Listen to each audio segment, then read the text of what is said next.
Hello everyone. We are studying chapter 14 regional powers. Yesterday we had started the chapter with Vijayanagar Empire. कल हमने पढ़ा 1336 में संगम के पुत्र हरिहर और बुक्का ने विजयनगर साम्राज्य की स्थापना की थी और उसके बाद 1356 तक हरिहर जो है वो शासक रहे। उसके बाद 1377 तक बुक्का ने शासन किया। कृष्णदेवराय विजयनगर साम्राज्य के सबसे महान राजाओं में से एक माने जाते हैं, जिनके दरबार में तेनाली रामा थे और वो जो है रात को वेश बदलकर अपनी प्रजा का हालचाल जानने के लिए घूमते थे। आज हम करेंगे next part. Vaishnavism was the main religion of the people. वैष्णव धर्म उस समय के लोगों का प्रमुख धर्म था। लोग वैष्णव थे यानी कि हिंदू धर्म को मानते थे। There was a well organized revenue system and land revenue was the main source of state income along with custom duty. कर इकट्ठा करने का आय का एक प्रमुख साधन था। कर इकट्ठा करने का एक ऑर्गेनाइज सिस्टम था और राजा की आय का प्रमुख साधन कर ही थे। उसके अलावा क्योंकि ये कोस्टल एरिया था तो बाहर से आने वाले सामान एक्सपोर्ट इंपोर्ट के ऊपर भी कस्टम ड्यूटीज लगाई गई थी। कस्टम ड्यूटीज क्या होती है? जब कोई भी विदेशी वस्तु हमारे देश में आती है, हम किसी विदेशी वस्तु को मंगवाते हैं या अपनी वस्तुओं को विदेशों में भेजते हैं तो उसके ऊपर हम जो टैक्स पे करते हैं, सरकार जो टैक्स लगाती है उसे कस्टम ड्यूटी कहते हैं। ठीक है। ग्रेजिंग टैक्स, यहाँ तक कि पशुओं के चराने के ऊपर भी कर था। और मोस्ट अमेजिंग मैरिज टैक्स, शादियों के ऊपर भी कर था। यानी कि विजयनगर में जब कोई शादी होती थी तो उसके लिए शादी वाला परिवार राजा को कर अदा करता था। The motto of Vijayanagar king was, राजा का प्रमुख उद्देश्य था protect the good and punish the wicked. जो अच्छे हैं उसे बचाएं और जो बुरा है उसे सजा दें। यानी कि अगर कोई गलत तरीके से दहेज की मांग करके विवाह करता है तो उसे पता चल जाएगा राजा को, वो टैक्स भी करेंगे।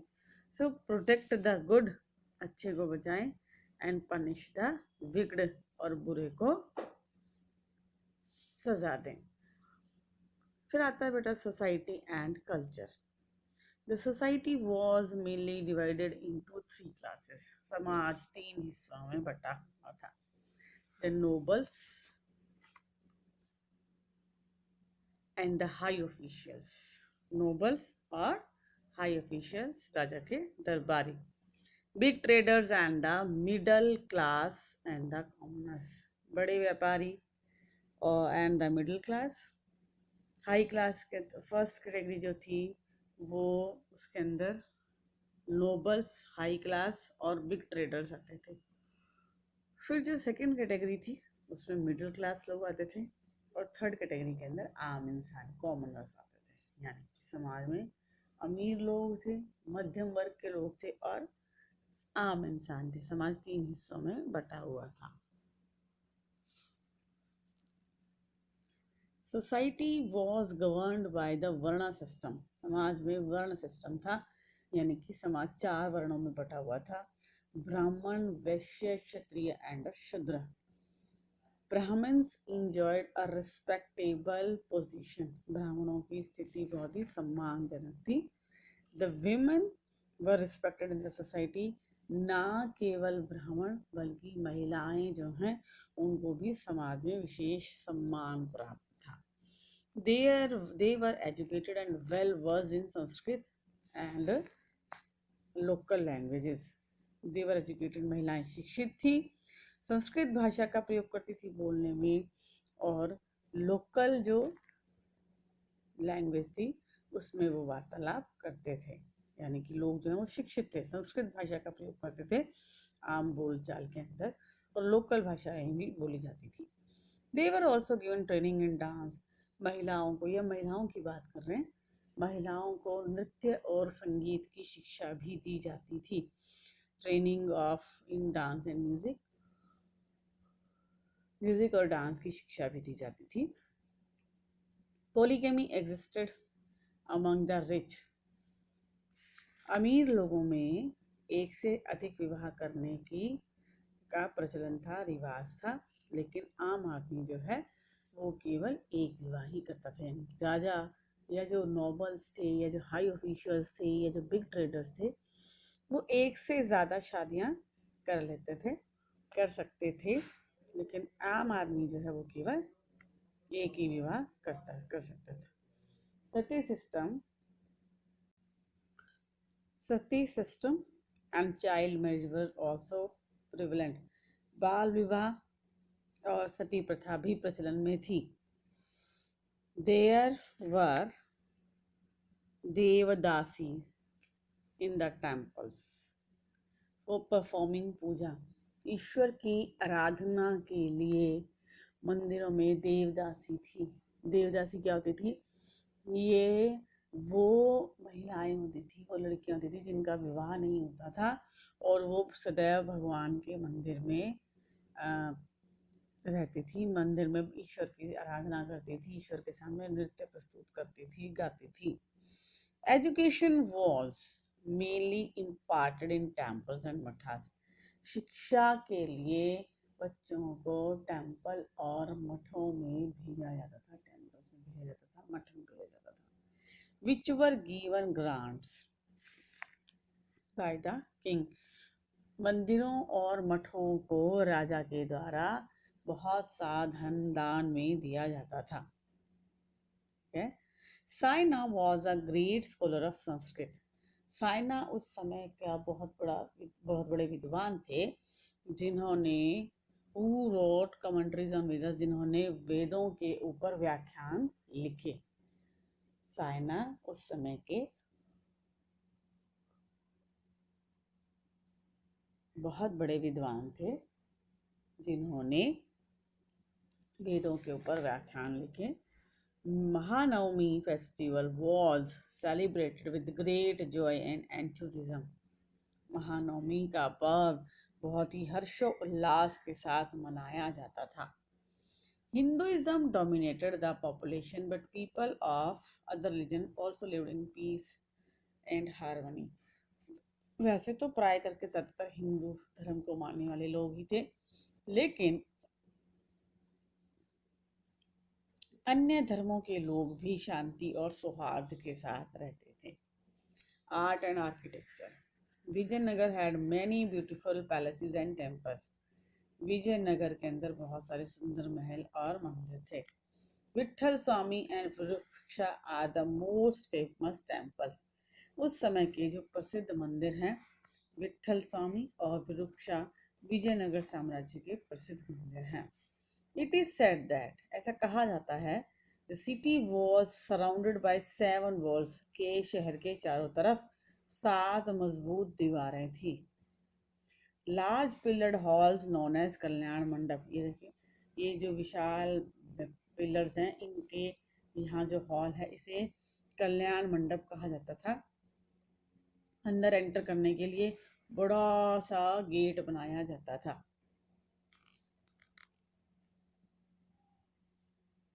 And very high gateways are some of the silent feature of these temples. South Indian temples की खासियत थी कि गेट जो है वो बड़ा विशाल बनाया जाता था, उसके ऊपर बहुत सारी लेयर्स बनी होती थी जिसे कि गोपुरम कहते थे। फिर एंटर करने के बाद आंगन होता था और उसके बाद बीच में मंदिर होता था और भगवान की मूर्ति के सामने बड़ा विशाल सा हॉल बना होता था। खम्भों से, दीवारें नहीं होती थी, with the help of pillars hall बना होता था जिसे कल्याण मंडप कहते थे। Life size statues of kings and queens are the finest examples of the art of sculptures. उस समय में राजा और रानियों की आदमकद यानी कि आम जिंदगी में जितने जैसे स्टैचू होते हैं ना, ऐसी मूर्तियां बनाई जाती थी। जैसे बाहुबली में देखा इतनी बड़ी विशाल मूर्ति बाहुबली की, ऐसे ही उस समय में विशाल मूर्तियां बनाई जाती थी। Sanskrit Telugu, Tamil and Kannada languages and their literature is the valuable contribution of this period. Sanskrit, Telugu, Tamil और कन्नड़ भाषाएं और इनमें जो लिटरेचर है, इन भाषाओं में लिखा गया साहित्य इस समय की वैल्यूएबल कंट्रीब्यूशन है साहित्य के अंदर। यानी कि इस टाइम पीरियड में संस्कृत, तेलुगु, तमिल और कन्नड़ भाषाओं में बहुत सारी किताबें लिखी गई जो आज भी महत्वपूर्ण है। फिर आता है बेटा हमारा Bahmani kingdom. In 1347 Hasan Gangu, an officer of Muhammad bin Tughlaq, assumed the title of Alauddin Hasan Bahman Shah. 1347 के अंदर Hasan Gangu, an officer of Mohammad bin Tughlaq, जो मोहम्मद बिन तुगलक का एक अधिकारी था, उसने उसे टाइटल मिला अलाउद्दीन हसन भामन शाह और अपने इसी नाम से उसने बहमनी साम्राज्य की नींव रखी। He divided his kingdom into 4 provinces. उसने अपने साम्राज्य को 4 हिस्सों में बांटा। कौन कौन से? पहली बात तो अलाउद्दीन हसन भामन शाह ने बहमनी साम्राज्य की नींव रखी 1347 में। उनका ओरिजिनल नाम था हसन गंगू, ठीक है। मोहम्मद बिन तुगलक के दरबार के एक अधिकारी थे। उन्होंने अपने साम्राज्य को 4 तरफों में बांटा। तरफ हम दिशा को कहते हैं ना, तरफ, ये तरफ शब्द वहां से आया। Gulbarga, Daulatabad, Berar and Bidar. Gulbarga, Daulatabad, Berar and Bidar. Bahmani dynasty ruled for about 175 years under 18 rulers. Bahmani साम्राज्य ने के लगभग भामनी वंश ने लगभग 175 साल तक 175 ईयर्स तक शासन किया और उनमें 18 प्रमुख रूलर्स हुए। यानी कि 175 ईयर्स के अंदर 18 रूलर्स ने रूल किया। Firoz Shah Bahmani was the most famous ruler और इनमें से सबसे जो फेमस थे वो थे Firoz Shah Bahmani, who ruled from 1397 to 1422 CE, जिन्होंने 1397 से 1422 लगभग 25 साल तक शासन किया। He was a very learned man, वो बहुत ही विद्वान व्यक्ति थे, पढ़े लिखे थे। He was a good calligraphist। कैलीग्राफिस्ट होता है जो सुंदर हैंडराइटिंग के अंदर लिखते हैं ना, उनको कैलीग्राफिस्ट कहते हैं और सुंदर लिखाई को कैलीग्राफी कहते हैं। स्टाइलिश जो होती है, स्टाइल, जैसे हम कर्सिव राइटिंग लिखते हैं तो दूसरे तरीके से लिखते हैं, so these are known as calligraphist, calligraphy. और जो फिरोज शाह भामनी थे वो एक कैलीग्राफिस्ट थे और कंपोज वर्सेस इन अरबिक, और उन्होंने अरबी, फारसी, मराठी, तेलुगु और कन्नड़ भाषाओं में लिखा। यानी कि उन्होंने बुक्स लिखी अलग अलग भाषाओं के अंदर, अरबी, फारसी, मराठी, तेलुगु एंड कन्नड़। यानी कि दक्षिण की जितनी भी प्रमुख भाषाएं थी उनमें सब में उन्होंने बुक्स लिखी। Look at the temple in Daulatabad fort. Look at the fort. Firoz Shah wanted to make Dakkan a cultural centre of India. Firoz Shah Deccan को संस्कृति का केंद्र बनाना चाहते थे। यानी कि जितने भी मेजर कल्चरल डेवलपमेंट जो है वो करना चाहते थे। Many learned men and scholars came there from different parts of the India and abroad. बहुत सारे विद्वान जो हैं वो दुनिया के अलग अलग हिस्सों से, भारत के अलग अलग हिस्सों से और विश्व के अलग अलग हिस्सों से वहां पर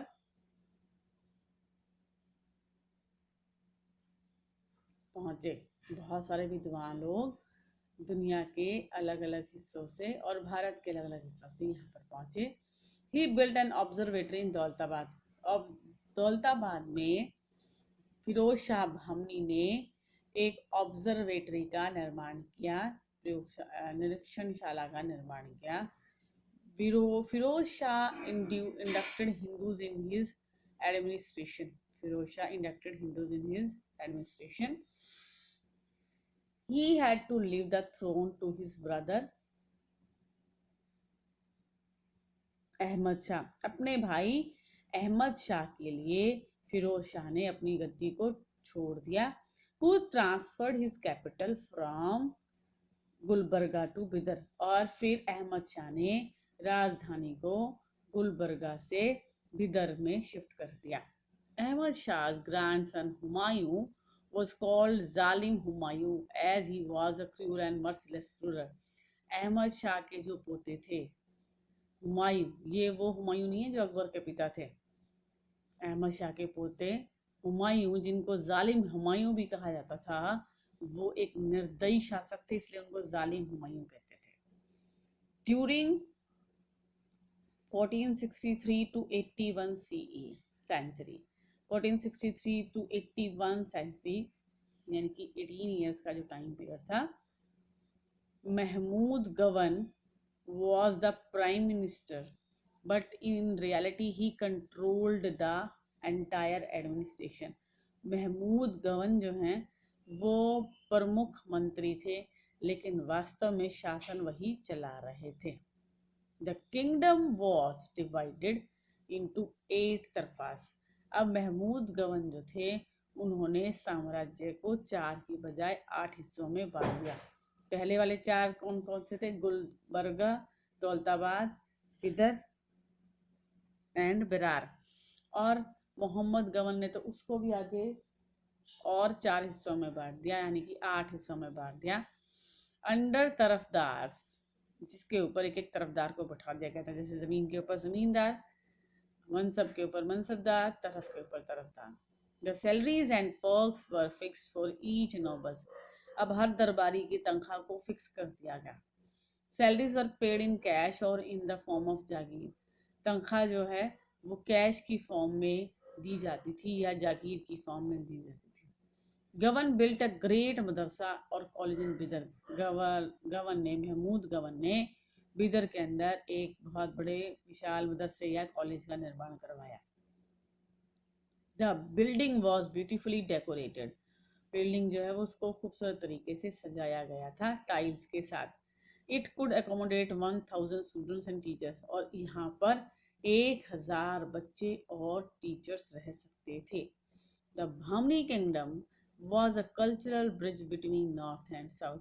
भामनी साम्राज्य उत्तर और दक्षिण भारत के बीच में एक कल्चरल सेतु के रूप में था। उसने एक कल्चरल सेतु का निर्माण किया, सांस्कृतिक सेतु का निर्माण किया, यानी कि ये वो टाइम पीरियड था जब साउथर्न कल्चर जो है वो फ्लोरिश हो रहा था, डेवलप हो रहा था, और दक्षिण का जो है, दक्षिण के अंदर सांस्कृतिक गतिविधियां तेज हो गई थी, उनका निरंतर विकास हो रहा था।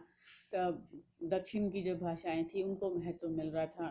तमिल, तेलुगु, कन्नड़, इन भाषाओं में किताबें लिखी जा रही थी, इनके जानने वाले विद्वानों का सम्मान होता था। तो इस तरह से ये वो टाइम पीरियड था जब दक्षिण ने बहुत ज़्यादा विकास किया। नेक्स्ट क्लास जो होगी हमारी, हम उसमें अहोम, मेवाड़, मारवाड़, इन सब के बारे में पढ़ेंगे।